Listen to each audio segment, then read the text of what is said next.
cordial saludo, espero que estén muy bien. Hoy vamos a trabajar 6 tesis muy importantes para pensar la historia de Colombia en los últimos años y también buscar una aplicación de algunas habilidades del pensamiento crítico. Y por eso he traído 6 libros para contrastar algunos hechos que se pueden ver en las temporadas de Matarife, sobre todo en las 2 primeras. La vez pasada analizamos la temporada número 1 y hoy estamos reflexionando algunos conceptos de la temporada número 2. Y el primer libro famoso que tuvimos en Colombia, que denunciaba la relación entre narcotráfico, paramilitarismo y política, es este que tengo acá, que se llama Los jinetes de la cocaína, del señor Fabio Castillo. Y acá mencionan a los narcotraficantes más conocidos, a Pablo Escobar, a Gonzalo Rodríguez Gacha alias el Mexicano, a Carlos Leder, a los Ochoa, a los hermanos Gilberto y Miguel Rodríguez Orejuela.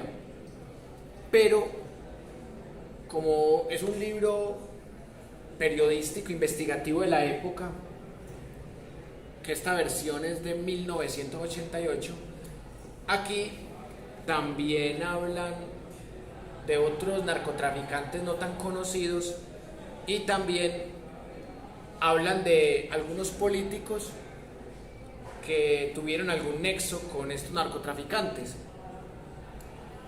Y es un libro que tiene datos muy precisos y que ha sido muy bien evaluado por diferentes investigadores de la academia.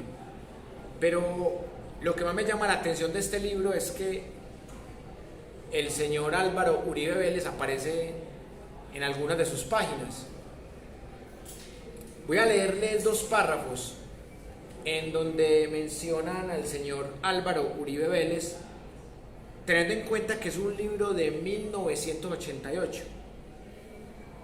Una página en donde lo mencionan de esta edición, que les estoy leyendo la tercera reimpresión, que fueron 10.000 ejemplares sacados en febrero de 1988.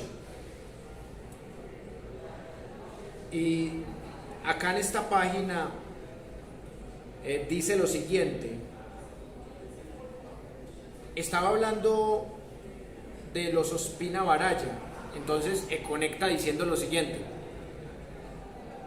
También es oriundo de Antioquia el senador Álvaro Uribe Vélez, cuyo padre, Alberto Uribe Sierra, era un reconocido narcotraficante, quien le otorgó licencia a muchos de los pilotos de los narcos cuando fue director de Aerocivil. Uribe estuvo detenido en una ocasión para ser extraditado, pero Jesús Aristizábal Guevara, entonces secretario de gobierno de Medellín, logró que lo pusieran en libertad.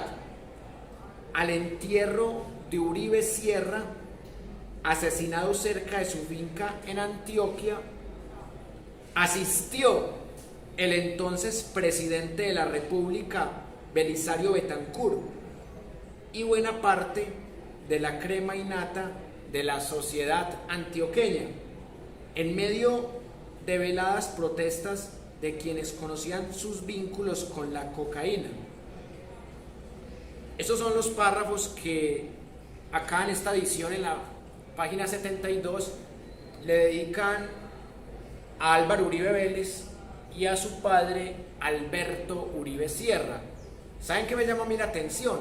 O sea, si lo miramos desde la lectura crítica, que al que acusa de narcotraficante es al papá, no al hijo. Es decir, a Álvaro Uribe le dice senador y a Alberto Uribe Sierra le dice narcotraficante.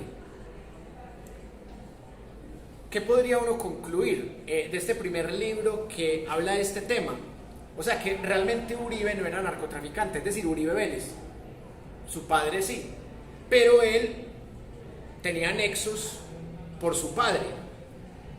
Entonces, aquí con este libro que es de la época y que uno no podría decir que en esta época detestaban a Uribe o que este periodista Fabio Castillo de la extrema izquierda, porque nada que ver con eso,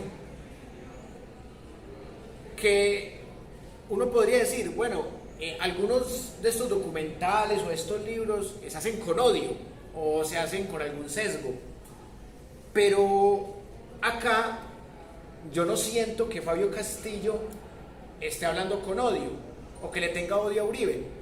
Incluso recalca que Uribe es de Antioquia. Hoy día decir que Uribe es de Antioquia es como decir que 1 más 1 es 2, o sea, es como una verdad de perogrullo. Yo creo que hasta el colombiano más desinformado sabe que Uribe es de Antioquia. Entonces, en esta época Uribe no era tan conocido porque era alguien muy joven.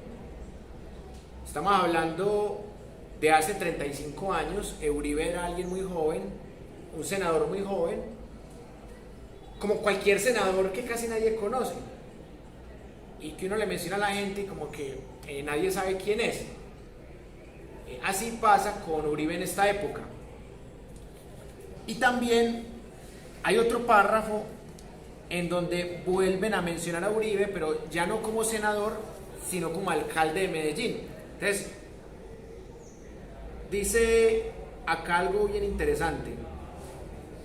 Los coqueros buscaron la solidaridad social a través de programas que aparentaban tener un sentido cívico, como Medellín sin tugurios, plan lanzado públicamente en Bogotá por el alcalde Álvaro Uribe Vélez, y que consistió, según se supo luego, en las 1000 casas en obra negra que fueron donadas a los residentes en un basurero de la ciudad, financiadas por Pablo Escobar. También adelantó el programa Medellín Cívico, en el que el narcotraficante donó miles de arbustos para ser plantados en los antejardines y los parques. Vale la pena recordar que siendo Rodrigo Lara ministro de Justicia, ordenó paralizar 30 aeronaves a los Ochoa, 10 a Pablo Escobar, 10 a Gonzalo Rodríguez Gacha y 4 a Carlos Leder Rivas. Y sin embargo, dijo que solo se había inmovilizado una pequeña parte de la gran flota aérea de los narcotraficantes de Medellín. En el párrafo que les había leído ahora, también dice que Uribe le dio licencias a los narcotraficantes para que pudieran transportar su polvito mágico. De hecho, también se habla de un señor que también fue alcalde de Medellín, que fue concejal y que fue nombrado como director de la Aeronáutica Civil, y al mes de estar ocupando el cargo lo mataron. El señor Fernando Uribe Senior, que en este libro también lo mencionan. Ahorita vamos a ir a analizar el otro libro. Y que es interesante acá, que uno no podría decir que Álvaro Uribe es narcotraficante. Que comió el narcotráfico, sí, porque su padre era narcotraficante. Que era amigo de los Ochoa, sí. Que este libro, Los jinetes de la cocaína, lo vincula con Pablo Escobar y Medellín sin tugurios, sí. Entonces uno podría decir que Uribe no es el narcotraficante 82, como aparece en ese listado del Departamento de Defensa de los Estados Unidos de septiembre del 91. Uno podría decir que Uribe es narcopolítico en esta época. Uribe es narcopolítico, no es narcotraficante, es narcopolítico, porque primero, como director de la Aeronáutica Civil, les permite una gran cantidad de licencias, unas licencias que denunció el ministro de Justicia, Rodrigo Lara Bonilla. En el 83 suspendieron, según este libro, 57 aviones a Escobar, a Ochoa, a Leder y a Samuel Alarcón, que aquí no lo mencionan tanto en ese aspecto. ¿Y qué podemos decir también de Uribe? Que hacía parte del liberal Bernardo Guerra Serna. Y que digan que el alcalde de Medellín le hizo campaña a Medellín sin tugurios, que era un programa de Pablo Escobar, ya lo vincula, y por eso aparece en ese informe como el Narco 82, porque ahí no solamente aparecen narcotraficantes, sino narcopolíticos. Incluso aparece el cantante Carlos Vives, que nada que ver con la política. Entonces, Carlos Vives no sería un narcopolítico, sería alguien que tenía un tío que era narcotraficante y que en medio de todo hizo algún trabajo con su tío y quedó fichado ahí. Entonces, ¿cuál fue la tesis que sostuvimos la vez pasada? Que al tipo le tocó crecer en ese ambiente de narcotraficantes y de paramilitares. Era normal que el tipo tuviera vínculos en su alcaldía. Ahora, hay dos hechos que están oscuros, como lo dijimos la clase pasada. Uno, la muerte de su padre, que según Uribe fue la guerrilla de las FARC, y que según Joseph Contreras, Fernando Garavito, Gonzalo Guillén, Sergio Camargo, Daniel Mendoza y compañía, fueron los narcotraficantes no guerrilleros los que lo mataron en un ajuste de cuentas. Esa es la tesis que se defiende acá. Y este libro, que ahorita también lo vamos a analizar, y acá Uribe dice que a su padre lo mató la guerrilla de las FARC. Segunda contradicción, que a Uribe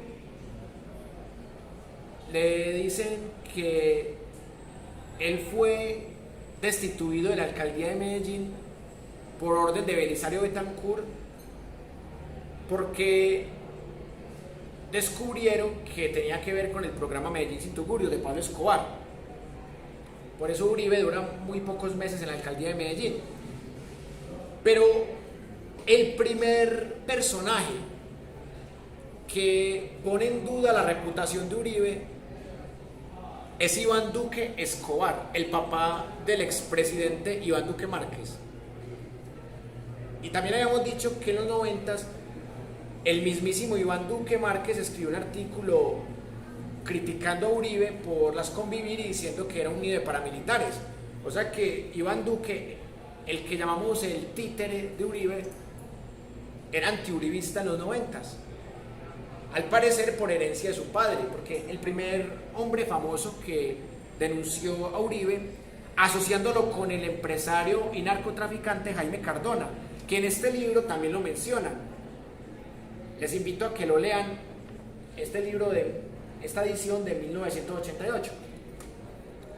Entonces ahí es cuando uno va encontrando todos los cabos. La pregunta es ¿por qué a Uribe no lo mataron?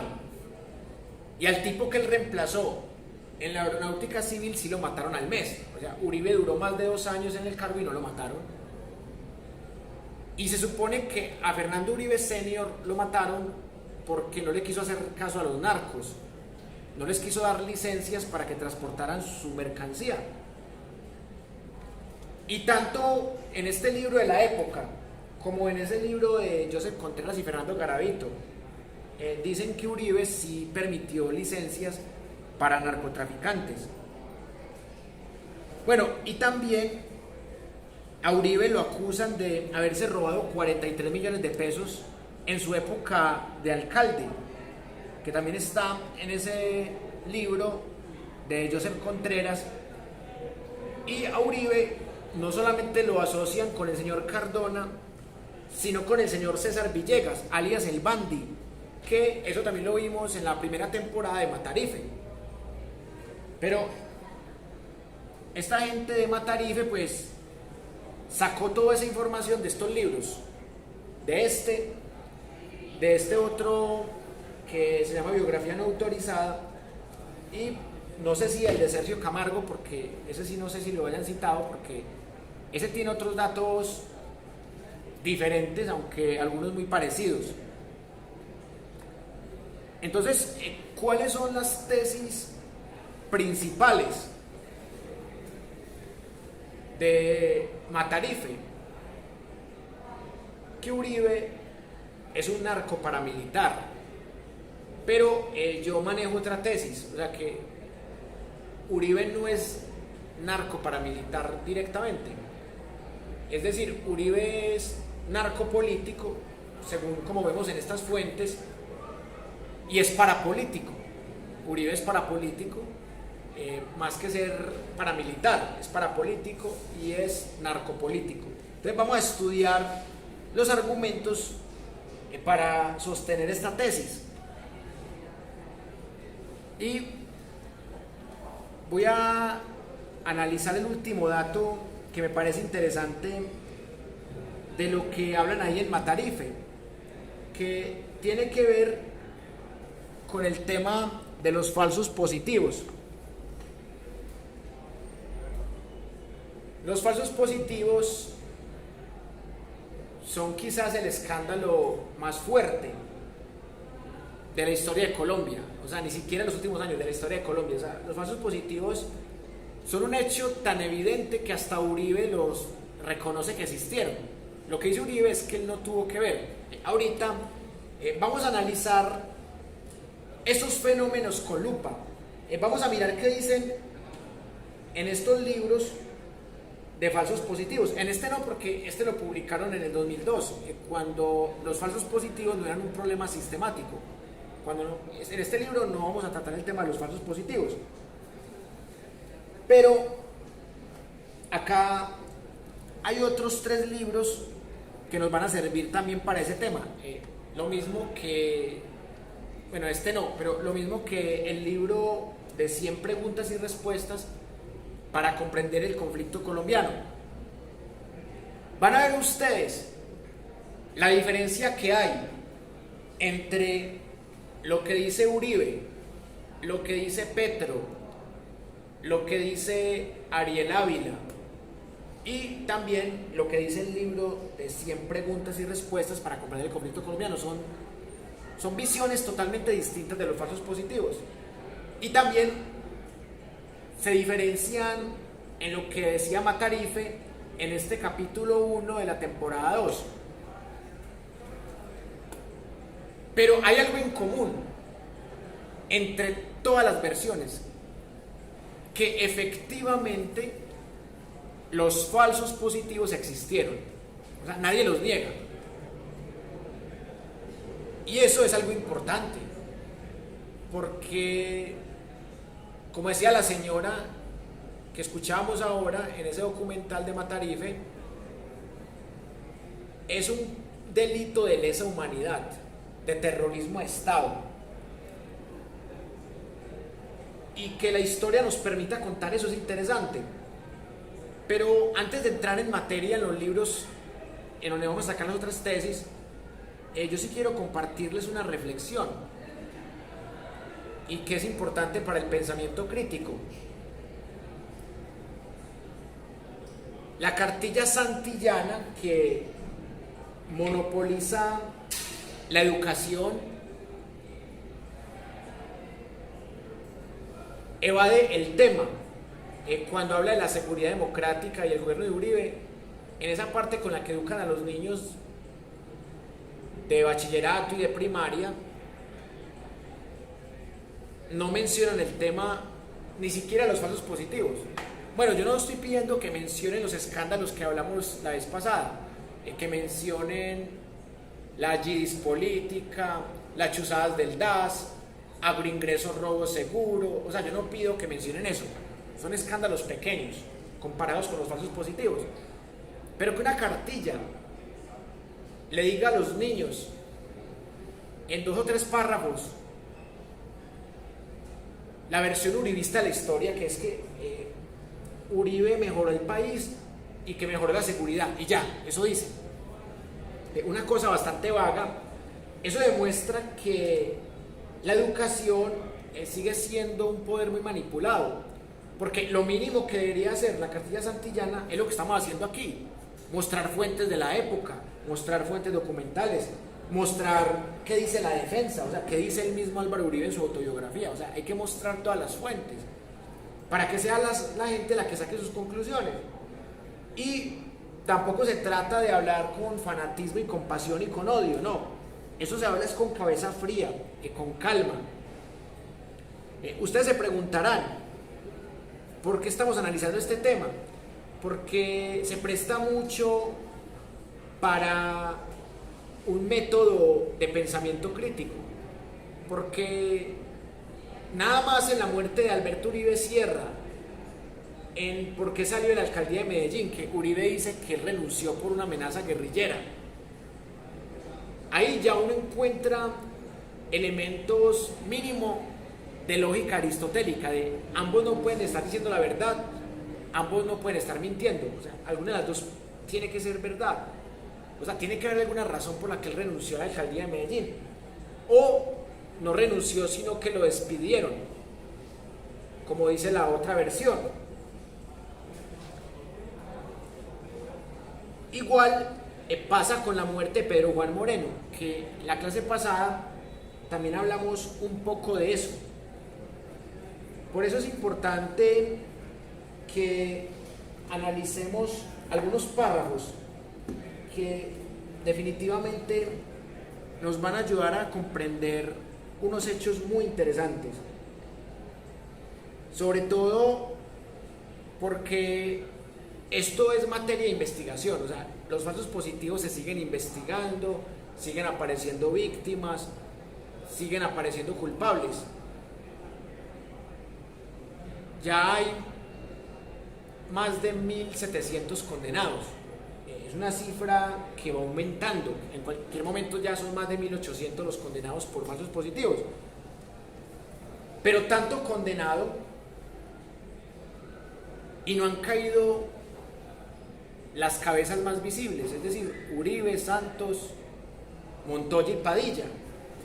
No han caído los peces gordos, como decimos en el argot popular. Bueno, este librito también quiero que lo miren. Este librito de los jinetes de la cocaína. Pero antes de mostrárselos, voy a leerles este resumen que me parece muy interesante para que ustedes tengan una visión muy amplia de la obra. Los jinetes de la cocaína es el fruto de la más larga, concienzuda y seria investigación que se ha realizado sobre el nacimiento, desarrollo y consolidación del gigantesco y sangriento mundo del narcotráfico. En él se descorre el velo por primera vez, valerosamente, que cubría los prontuarios completos de los más destacados y peligrosos jefes de la mafia colombiana, sus crímenes, sus luchas por el poder y los nombres de sus empresas, sus más cercanos colaboradores y sus testaferros. Escrito en un estilo periodístico ágil y ameno y con una gran cantidad de documentos hasta hoy inéditos, hace que su lectura sea una cadena de revelaciones apasionantes que lo convierten en el testimonio más espectacular que se haya escrito sobre la multinacional de la cocaína. Su autor es el periodista Fabio Castillo, columnista y jefe del equipo investigativo del Espectador, bueno, el diario que perseguía a Pablo Escobar y que mataron a Cano. Informe especial Con una vasta experiencia en el difícil ejercicio de esta actividad periodística, Fabio Castillo ha sido galardonado en Colombia y en el exterior por sus trabajos.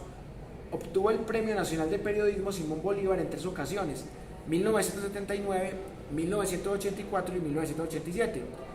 El Gran Premio Nacional de Periodismo CPB en 1984 y el Premio Pedro Joaquín Chamorro, otorgado por la Sociedad Interamericana de Prensa CIP en 1984. Miren, la serie Matarife también fue premiada con los Indias Catalina y también con otros premios internacionales en España. Entonces miren, son obras que denuncian con todo la mafia colombiana y que es hecho por gente que tiene rigor, porque acá nos dicen todos los narcotraficantes de la época con nombre y apellido, empresa, con fotos, con firmas, con documentos. Es una investigación totalmente seria. De pronto hoy día el que hace investigaciones de este tipo es Ariel Ávila, así que tenga como ese rigor, pero es difícil encontrar un rigor tan interesante en una investigación que denuncia los clanes en Colombia.